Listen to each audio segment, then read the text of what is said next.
How's it going, everyone? Welcome back to Real Night. My name is Jabril, and today we are going to be doing something a little bit different. Our very first RNR, Real Night Retrospective. It's pretty fancy, don't get too excited. In these videos, I'm mainly going to do tier lists, top threes, comment section dives, expectations for the next season, just general stuff like that. If I have any announcements that I want to do in regards to the show itself, then I will be doing them in these videos mostly. Everything will be timestamped for your convenience, so if you want to skip to a specific part, feel free to do so. Also, stick around to the end because there will be an announcement that I want to make as far as Patreon goes. We don't really have anything to roll in this scenario.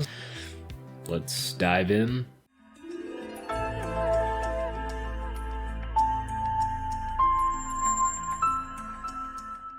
So we're going to start off with the top 3 episodes that I liked from this season. They are in specific order. My third most favorite episode probably would have to be episode number 1. It was definitely a very good introduction to the show. We got pretty much every aspect that we were going to need. Pretty much the first 5 minutes, we got what Dexter does, who Dexter is, and it really established and cemented his character in my mind from the very beginning, which I think is fantastic. I think they did a very good job of introducing all the characters in that first episode, giving you a taste of who they are going to be throughout at least the first season. It was very enjoyable. Next up, we have episode number 8, the episode with the big reveal, I think, of the season.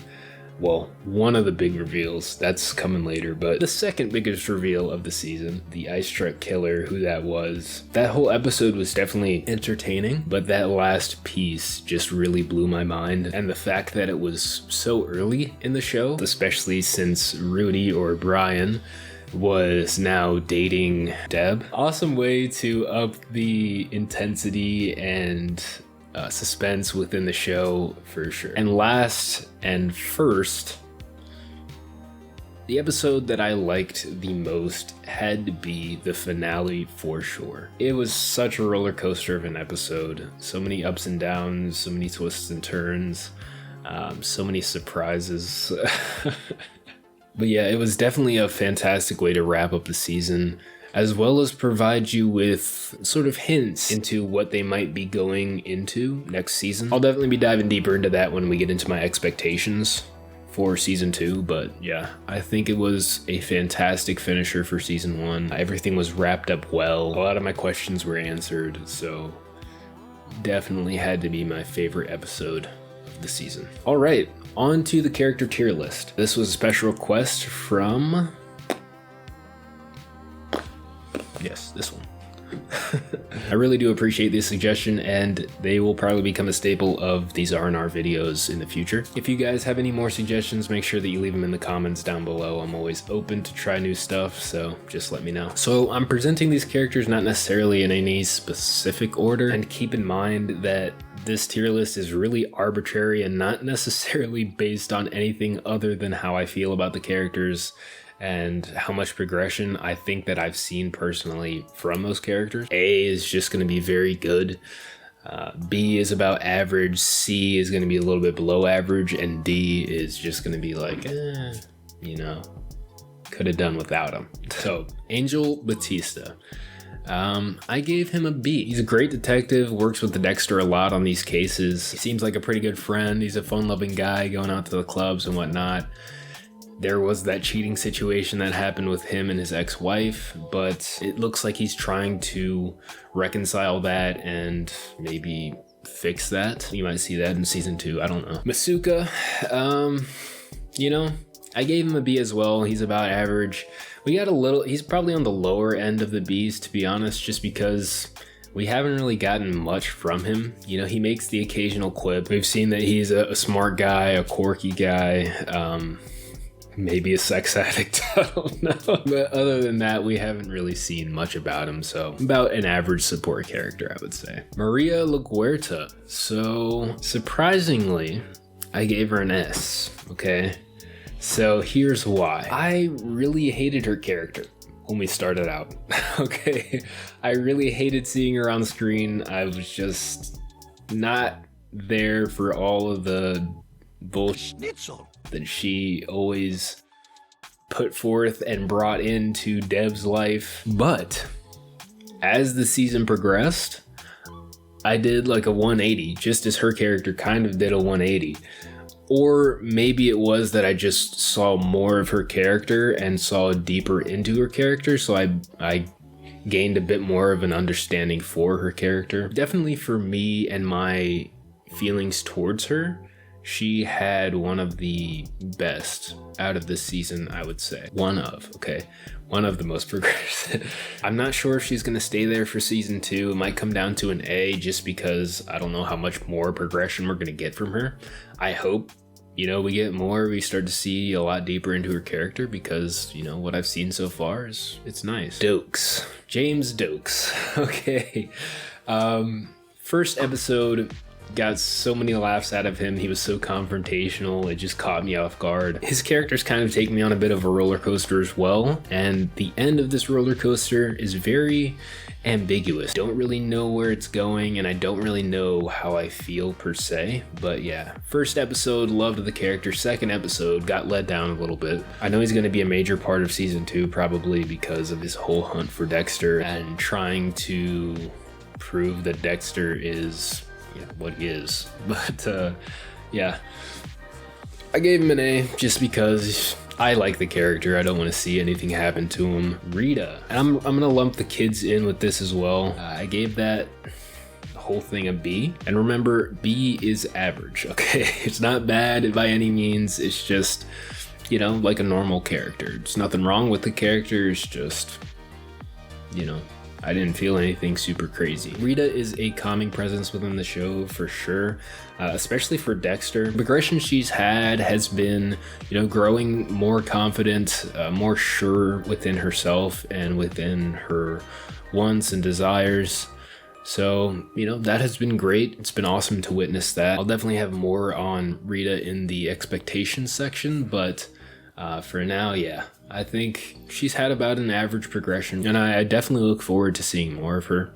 Aster and Cody, they're kids. What can you say? I don't know. The child actors do a pretty good job. Yeah, I'm not really too sure what to say about them, but they're lumped in with Rita, so that is what it is. Paul. So I have a bit of a conundrum here, right? Paul is either an A or a D. The only reason I would give him an A would be because I hate him so much. I hate the character so much, but that is just a testament to the writers and the actor.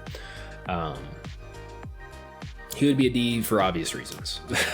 Yeah, I'm not gonna give Paul any W's here, so he is a D. He's probably going to continue to be an issue in the foreseeable future until maybe something happens to him in prison. I don't know. More on that in the expectation section. Neil Perry, he's kind of an honorable mention on this, but he was in multiple episodes and he was a major plot point for those episodes, so I figured I'd include him. D tier, I wasn't really fooled by him being the killer or not. Harry Morgan, he would be an S, but I gave him an A just because of all the good lessons that he's taught Dexter over the years, and being a good father, trying to keep him out of, I guess, prison and the law and stuff like that, but we don't know the full story. So that's why he would have been an S, but he's an A. Because as it was revealed in episode 9, he's not necessarily been completely honest about the situation that Dexter's in. Maybe for good reason, maybe not, I'm not sure, but there's just a bit of mystery there now. So I kind of had to pull that back a little bit because I don't know the full story. He may move back up to the S, he may stay an A, I don't know. Maybe he'll be a D. He's an overall pretty great character. All right, Deb. I gave her an A. I love Deb, don't get me wrong. I really enjoy her character a lot. But in all honesty, looking back, I can't say there was a ton of progression for her character. At least on the personality side. Of course, like on the career side, she went from being an undercover vice cop to working on, the most prestigious case that the Miami department had at the time. So a ton of progression as far as that goes. But as far as character goes, I can't say that she's changed much, and that's okay. Her character is great right now as it is. The only bit of personality change we potentially got is at the end of this season. Dexter mentions that she's, kind of cut herself off a bit, I guess. She's definitely super smart. I love her determination and drive. I hope we get to see a lot more of her progression. That's really what I'm hoping for, and that'll definitely move her up to S next season if we get that. Rudy Cooper or Brian Moser? I gave him an S. For sure. He was the unassuming antagonist. He was introduced episode 5, I believe. I had no idea that he was going to be Dexter's brother. I had no idea that situation was going to escalate as it did. So that was fantastic on the writer's part, fantastic on the acting. I think he did provide a very good antagonist for Dexter. It's hard to say antagonist too, because Dexter's not necessarily a protagonist himself. And this show is kind of exploring gray area a lot. None of the characters are perfect. They all have their faults and their shortcomings, like any normal person would. So it's hard to say, antagonist, protagonist in this type of show, because at the end of the day, he wasn't necessarily being an antagonist towards Dexter. He was really trying to be an ally. He was trying to connect with him. All that being said, S tier, loved the arc, loved the character. Hate to have had to see him go, but something had to give. He was trying to kill Deb, so that can't stand. And finally, we have Dexter. And he's gonna go on the D tier. No, he's not gonna go on D tier for sure. Don't get too excited now, man. I put him on the S tier. For obvious reasons. Michael C. Hall, I think the name is, of the actor. Fantastic job. The whole narrative style of, I think it's kind of a combination. We have first person from Dexter, and we have third person limited. His character is very complicated, and he has gone through a lot of progression throughout this, as far as, he was in his routine when we started out, just, killing serial killers like he does. He didn't really feel much. He was really disconnected, but growing closer to Rita, choosing Deb over Rudy or Brian. I don't know. He's probably always going to be Rudy to me. He's shown a ton of progression so far, and he makes for a fantastic lead to the story. I think definitely makes me excited to see even more. That's it for the character tier list for this season. I'm sure all these people are going to change. At least I hope they do, because that's just, I wouldn't want stuff to be static, On to the next section, which is going to be the comment section. And since this channel's pretty new, and these videos haven't gotten too many views yet, really don't have too much to talk about here. Shout out to Jen D, leaving a comment on almost every video. It's been fantastic. All these facts that you've shared have been great. Here are just a few of them. But yeah, I really appreciate the insights and the little extra tidbits. So I hope you keep sharing those on the videos to come.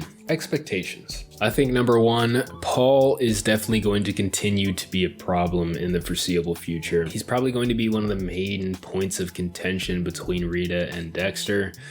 He's just going to serve as that little devil on her shoulder, always, whispering doubt into her ear. His character has maybe one redeemable quality, and that's really just the love of his kids. But is that, as Dexter said, is that really a good thing? Especially for a guy like that.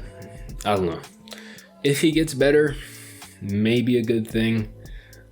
If he was honest with the kids, maybe a good thing. But yeah, I can definitely foresee him being a problem in season 2. Rita may begin to doubt Dexter a little bit, but I think that she may ignore it as well, just because he hasn't shown any signs of being violent towards the kids or being violent towards her. He's really just been the opposite, Other than disappearing every once in a while and not really communicating super well, he has been there for her a lot of the time, and he's been there to take care of the kids and to protect and to be there for her and help her through situations. So I think she may just choose to ignore it. Deb is probably going to have a rough time of it, just because of what Dexter mentioned in that final episode, as far as burying her emotions a little bit deeper.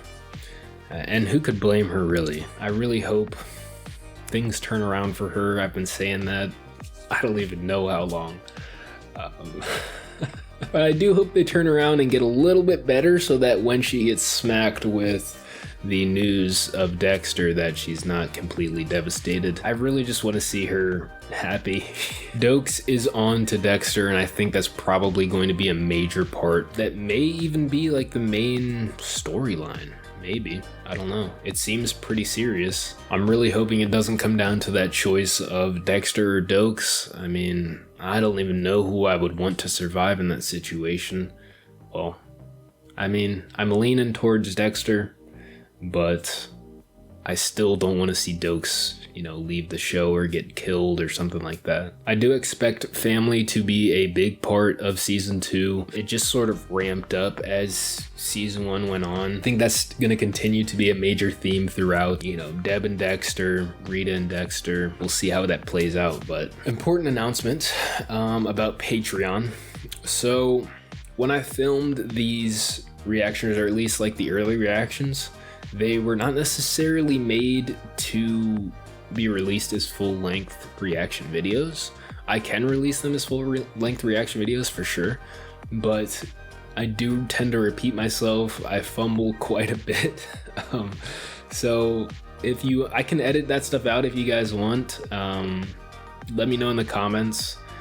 But yeah, my internet was pretty messed up, so there's definitely buffering stuff going on there. You can see it in some of the videos that I posted. If you guys want a sort of edited so that it all kind of runs on a continual basis, just let me know. But yeah, those are on their way. Patreon is on its way, but it's not really something I want to promote too heavily right now, just because I'm focused on sort of making content for you guys here and just sort of building the audience a bit. So thank you all for those who asked about it. I appreciate the support a lot. All right, we're gonna hop into season 2. I'll probably watch that today, actually. Episode 1 of season 2. That'll probably come out on Wednesday or maybe Monday, depending on how much editing I can get done. Thank you all for watching. I hope everyone enjoyed the video. Let me know in the comments if you agreed with some of my decisions or if your choices were different, and I'll see you all in season 2.